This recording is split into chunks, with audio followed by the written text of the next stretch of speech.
2024ರಿಂದ 29ನೇ ಸಾಲಿಗೆ ಮೈಸೂರು ಜಿಲ್ಲಾ ಸರ್ಕಾರಿ ನೌಕರರ ಸಂಘದ ನೂತನ ಅಧ್ಯಕ್ಷರಾಗಿ ಶಾಲಾ ಶಿಕ್ಷಣ ಇಲಾಖೆಯ ಸಿಬಿ ಅರುಣ್ ಕುಮಾರ್ 2 ಮತದ ಅಂತರದಿಂದ ರೋಚಕ ಗೆಲುವು ಸಾಧಿಸಿದ್ದಾರೆ.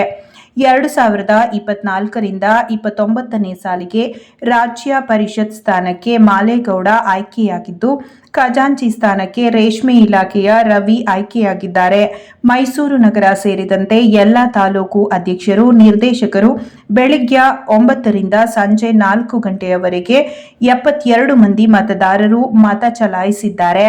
4 ಗಂಟೆಯಿಂದ ಮತ ಎಣಿಕೆ ನಡೆದು 4 ಗಂಟೆ ವೇಳೆ ಫಲಿತಾಂಶ ಹೊರಬಿದ್ದಿದೆ ಎಂದು ಜಿಲ್ಲಾ ಕಾರ್ಯದರ್ಶಿ ರೇವಣ್ಣ ಅವರು ಮಾಹಿತಿ ನೀಡಿದ್ದಾರೆ. ನೌಕರರು ತುಂಬ ಹೃದಯದ ಅಭಿನಂದನೆಯನ್ನು ಸಲ್ಲಿಸ್ತಾ ಇದ್ದೇವೆ. ಹಾಗೆ ನಮ್ಮೊಟ್ಟಿಗೆ ಕರ್ನಾಟಕ ರಾಜ್ಯ ಪ್ರಾಥಮಿಕ ಶಾಲಾ ಶಿಕ್ಷಕರ ಸಂಘದ ರಾಜ್ಯದ ಅಧ್ಯಕ್ಷರು ಹಾಗೂ ಈಗ ತಾನೇ ಅವಿರೋಧವಾಗಿ ಮಂಡ್ಯದಲ್ಲಿ ಅಧ್ಯಕ್ಷರಾಗಿ ಆಯ್ಕೆಯಾಗಿದ್ದಾರೆ. ಕರ್ನಾಟಕ ರಾಜ್ಯ ಸರ್ಕಾರಿ ಅಧ್ಯಕ್ಷರು ನಾಗೇಶ್ವರವರು ಸಹ ಬಂದಿದ್ದಾರೆ. ಅವ್ರಿಗೂ ಇದೇ ಸಂದರ್ಭದಲ್ಲಿ ತುಂಬ ಹೃದಯದ ಅಭಿನಂದನೆಯನ್ನು ಸಲ್ಲಿಸ್ತಾ ಇದ್ದೇನೆ. ಹಾಗೂ ಮೈಸೂರು ಜಿಲ್ಲೆಯ ಎಲ್ಲ ಸಮಸ್ತ ಸರ್ಕಾರಿ ನೌಕರ ಬಂಧುಗಳಿಗೆ ಹಾಗೂ ಕಾರ್ಯಕಾರಿ ಸಮಿತಿಯ ಸದಸ್ಯರುಗಳಿಗೆ, ನಿರ್ದೇಶಕರುಗಳಿಗೆ, ಈಗ ಆಯ್ಕೆಯಾಗಿರ್ತಕ್ಕಂಥ ನೂತನ ಎಲ್ಲ ಪದಾಧಿಕಾರಿಗಳಿಗೆ ಈ ಸಂದರ್ಭದಲ್ಲಿ ತುಂಬ ಹೃದಯದ ಅಭಿನಂದನೆ ಸಲ್ಲಿಸ್ತಾ ಇದ್ದೇನೆ. ನೌಕರರ ಪರವಾಗಿ ಅವರ ಸೇವೆಯನ್ನು ಮಾಡಬೇಕು, NPS ಹೋಗಲಾಡಿಸಬೇಕು ಮೊದಲನೇದಾಗಿ, ಹಾಗೂ ವೇತನ ತಾರತಮ್ಯವನ್ನು ಸರಿಪಡಿಸಬೇಕು. ಕೇಂದ್ರ ಸರ್ಕಾರಿ ನೌಕರ ಸರಿಸಮಾನ ವೇತನವನ್ನು ಕೊಡಿಸುವಲ್ಲಿ ತಾವೆಲ್ಲರೂ ಶ್ರಮಿಸಬೇಕು ಅಂತ ಹೇಳಿ ಆಶಿಸಿ ನನ್ನ ಮಾತನ್ನು ಮುಗಿಸ್ತಾ ಇದ್ದೀನಿ.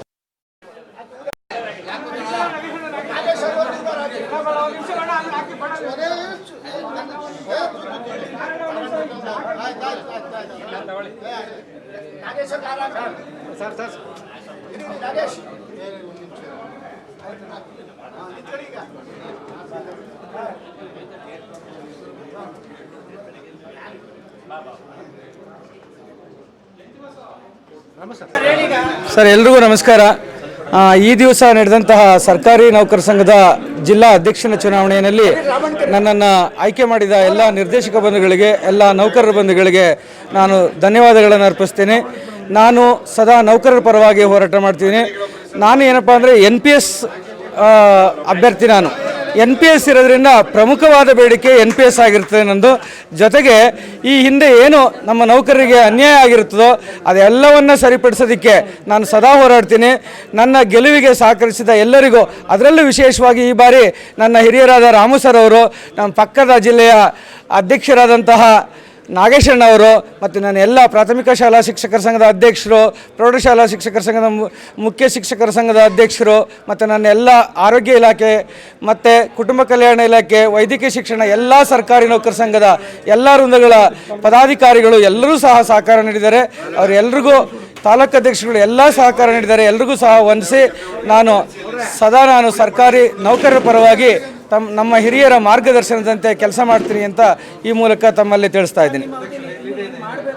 ಸರ್, ಖಂಡಿತವಾಗ್ಲಿ ಪ್ರಮುಖವಾಗಿ ನಮ್ಮ ಜ್ವಲಂತ ಸಮಸ್ಯೆಗಳಿವೆ ಸರ್. ಈ ಉದಾಹರಣೆಗೆ ನಾವು ಈ ಹಿಂದೆ ಇದ್ದಂಥ ನಮ್ಮ ಏನು ಈ ಹಾಲಿ ಇರುವಂತಹ ಅಧ್ಯಕ್ಷರು ಹೇಳಿದರು, ಕಳೆದ ಬಾರಿ ಆಯ್ಕೆಯಾದಂಥ ಸಂದರ್ಭದಲ್ಲಿ ಕೇಂದ್ರಕ್ಕೆ ಸಮಾನವಾದ ವೇತನ ಅಲ್ಲ ಬೇಡ, ನಮಗೆ ಕೇಂದ್ರದ ವೇತನವನ್ನು ಕೊಡಿಸ್ತೀನಿ ಅಂತ ಹೇಳಿದರು. ಈ ನೆಕ್ಸ್ಟ್ ಮುಂದೆ ಏನು ಈ ತಿಂಗಳ 27ನೇ ತಾರೀಕು ಅಧ್ಯಕ್ಷರಾಗಿ ಆಯ್ಕೆ ಆದಂಥವರನ್ನು ನಾನು ಬೇಡ್ಕೊಳ್ಳೋದಿಷ್ಟೇ, ನಾವು ಪ್ರತಿ ಸಲ ನಾವು ವೇತನ ಆಯೋಗವನ್ನು ರಚಿಸಿ ಅಂತ ಕೇಳೋದು ಬೇಡ. ನಾವೇನಾಗಿರುತ್ತೆ, ನಮಗೆ ತುಂಬ ಅನುಕೂಲ ಆಗಿರುವಂಥದ್ದು ನಮ್ಮ ಪ್ರಸ್ತುತ ಇರುವಂತಹ ಸಿದ್ದರಾಮಯ್ಯ ಸಾಹೇಬರಿಂದ 6ನೇ ವೇತನ ಆಯೋಗ ಕೊಟ್ಟಂಥ ಸಂದರ್ಭದಲ್ಲಿ ಸರಿಸುಮಾರು 30% ಕೊಟ್ಟರು ನಮಗೆ. ಅದು ತುಂಬ ಅನುಕೂಲ ಆಯಿತು. ಈ ಸಂದರ್ಭದಲ್ಲೂ ಸಹ ತುಂಬ ಅನುಕೂಲ ಆಗಿದೆ.